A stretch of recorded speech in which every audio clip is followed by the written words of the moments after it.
Right now, wild weather is smashing Sydney with heavy rain and damaging winds gripping the city. We have special coverage for you on this wild Wednesday, as they're calling it. First to today's Sydney reporter Lara Vella in Bondi. Lara, what is it like where you are? Carl, it's really no wonder that our emergency services were so concerned about this low pressure system. You can see behind me, it is a total whiteout down here at Bondi. It is absolutely bucketing down right across Sydney this morning. But it's not just this pelting rain, Carl, it's also these really gusty southerly winds that are making the temperature feel a lot cooler. And also down here at Bondi, we've had lightning snap across the sky. So as a result, we've actually had to move under cover because it was just getting a little bit too wild and woolly. But gee, it's caused some chaos on the roads already this morning. This rain started coming down at 5:30, but right now there is flash flooding right across our suburbs. It's making for very dangerous conditions and a very dangerous drive to work this morning. We've had flash flooding along the Parramatta River and also suburbs like Greenacre and Leppington. Plus already we've got more than 3,500 properties in suburbs like East Ryde, North Ryde and Marsfield without power. Ausgrid crews are currently working to restore power to those properties. In addition, Carl, we've also learned that more than 1,000 properties in St Ives and Turramurra have also had their power cut this morning. And you can hear that rain is really coming down behind me now because we're going to get more than a month's worth of rainfall in the next 24 hours. So it's certainly going to be a very hairy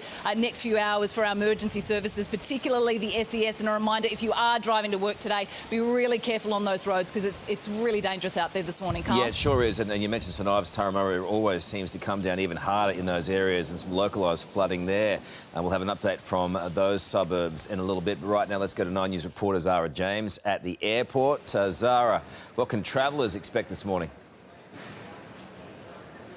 Well, good morning, Carl. Let me tell you, we've just heard an announcement over the loudspeaker here saying airport operations have ceased briefly with lightning in such close proximity to the airport here this morning. But let me tell you, it was busy enough getting here this morning. The roads in the area are very busy and there was localised flash flooding. It's pretty calm here right now in the domestic departures terminal. However, when we arrived, we saw one woman asking the staff here when her flight would be departing today. She was heading to the Gold Coast. They weren't able to give her an exact time at all, so she's just said, well, I'm out of here and I'm going home.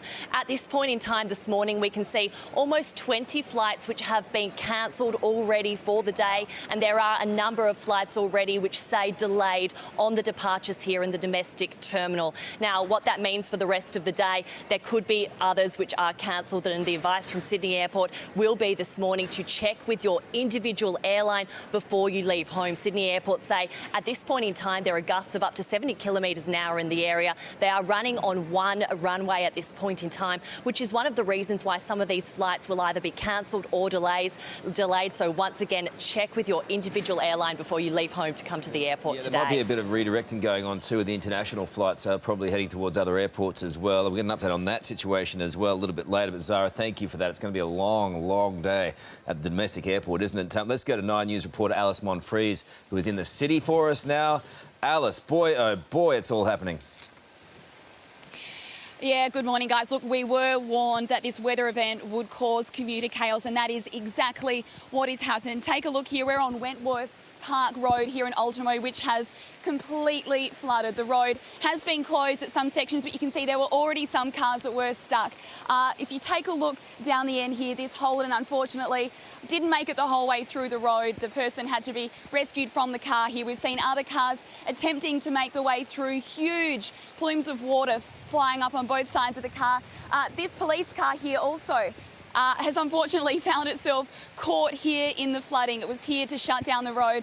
They're now waiting to be towed out of this water here. So as you can see, chaotic scenes here in Ultimo, flooding right around the city. As we were driving here from Channel 9, there were cars pulling over to try to cope with the amount of water on the roads. Cars aquaplaning, driving at incredibly slow speeds to try to cope with this heavy rain. We're just being told to move out of the way now as this bus makes its way through, and you can see as it drives just how much water is already on the road here. So we're definitely seeing some pretty chaotic scenes right here in the heart of the city as these police officers make their way out of their car here this morning, Carl and Georgie, and we're warned that the worst of it is still to come. The worst of this rain is expected to hit here in the CBD at 8 o'clock, which of course is the peak of the morning commute. So you can only imagine what the scenes will be like then. Alice, just going to stay with you for a moment. These are the kind of scenes that the police always warn us about, and what the bus did then driving through those waters is exactly what they warn us against.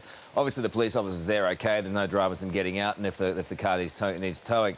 But is it more widespread around that local area that you're in now? Have you seen more floodwaters, and what is it doing to the local traffic?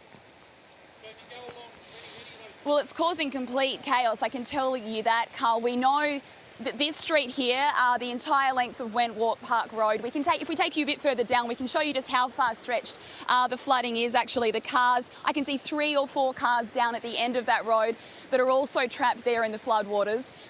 As far as we know, this street here has been the most heavily impacted, however. Yeah.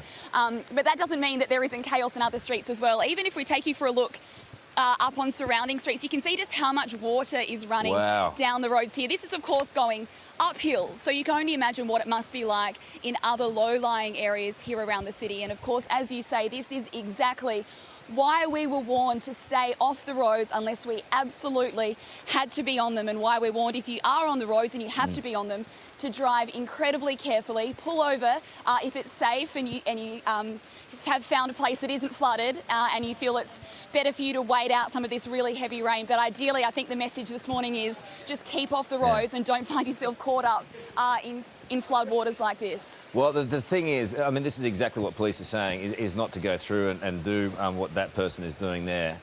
Because it's simply too dangerous to do. You don't know where the road ends and where the floodwaters, how deep they are. And this is exactly precisely the very thing that cops don't want you to do, is to drive through waters like that. No matter how well you think you know the roads, unfortunately, that person is doing that. The police are trying to get there, trying to do their very best, so everyone needs to... and this is, again, what happens. So this guy's gone in there, and now he doesn't know where he's going. And eventually what will happen is the rescuers have to go in and try and rescue people like that because they've just done something really foolish. So the coppers are trying to direct them around now, and this is a perfect example of why emergency services say stay off the roads, and especially stay out of swollen creeks, stay out of those flash flooding areas, because eventually you're just going to put pressure on the system. Back to you, Alice, if we can. A lot of that water is flowing in from up the street there. A huge amount of water, isn't it? And that's gathered, I have to say, probably in the last half an hour, it's really gathered a huge amount of volume, hasn't it? It just happened so rapidly, Carl. We were saying when we first got in our car to come over to this side of the city, it was raining, certainly, but it was nothing like what it's raining now, and it just happened so quickly in terms of how rapidly this water began to rise. And I think, you know, when we talk about the amount of water that we can see flowing down from the higher ground, you can see how rapidly that does happen and how people have managed to find themselves caught in this situation. We did have a chat to one gentleman earlier who had to have his car pushed a bit further up the road by police officers, and we asked him, you know, how did you find yourself in this situation? He said he was following other cars that were making it safely through the floodwaters, but his car was a little bit lower. In fact, his car's just behind you. Behind me here, I'll show you a quick look at it. He's there on the telephone. As you can see, a bit of a lower car there, and all of a sudden he found himself trapped in these floodwaters. He's being pushed out by multiple police officers, other commuters. We asked him if that was frightening. He said embarrassing more than anything, and he just simply didn't heed those warnings. Really good reporting, Alice. Thank you for that. We'll come back to you very soon. Also, I should point out for anyone in Sydney at the moment, if you're southbound heading towards the city, we'll get an update for you on the situation. A truck went through southbound in the tunnel, overheight truck, got stuck. It happens a fair bit, but on a day like today, it makes things even worse, exacerbating the problems for traffic in the Sydney area, that is for certain. Let's go now to Greg Murphy from the SES. Greg, boy, oh boy, busy morning, huh? I'm actually sort of listening in awe to your reports. So that's the images that actually match the data that I have. So right now, we've had over 70 millimetres of rain in some areas, 11 flood rescues currently active. We're expecting more today. It's going to be a very, very wild day. As I was watching your images, a few things came to mind. 44 flood rescues in the last 12 months, 180 deaths in the last 15 years, and males under 29 or over 60 in four-wheel drives are most likely to be affected.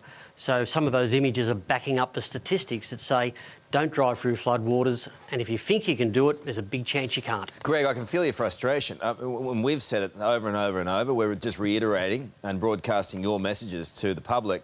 But we've already seen it this morning, people driving through, they think they know the place and they think they know the roads, and they just don't, and they get themselves in huge trouble, and that only adds to the problems, doesn't it? What are the other areas of concern you have around Sydney at the moment? So just at the moment, that intense storm is hitting this, pretty well the centre of the Sydney Basin. Pennant Hills, Macquarie Park, Silverwater, they're all areas that are currently affected with rescues in those areas. Wow. We're still broadly looking at Central Coast Blue Mountains and the Illawarra as a boundary. We are expecting the rain to dissipate later today, but after that comes possible riverine flooding. So it's going to be a busy day, and I suspect maybe a busy 2 or 3 days. A pretty rare event, isn't it, of this magnitude? Yeah, it's not unheard of, but every few years we do get extreme events, and this is what we've got to be ready for. So again, the message is: if you need emergency help, 132 500, life-threatening 000, and please stay away from creeks, kids away from creeks, cars away from floodwaters. OK, when are you expecting it to ease? This afternoon sometime?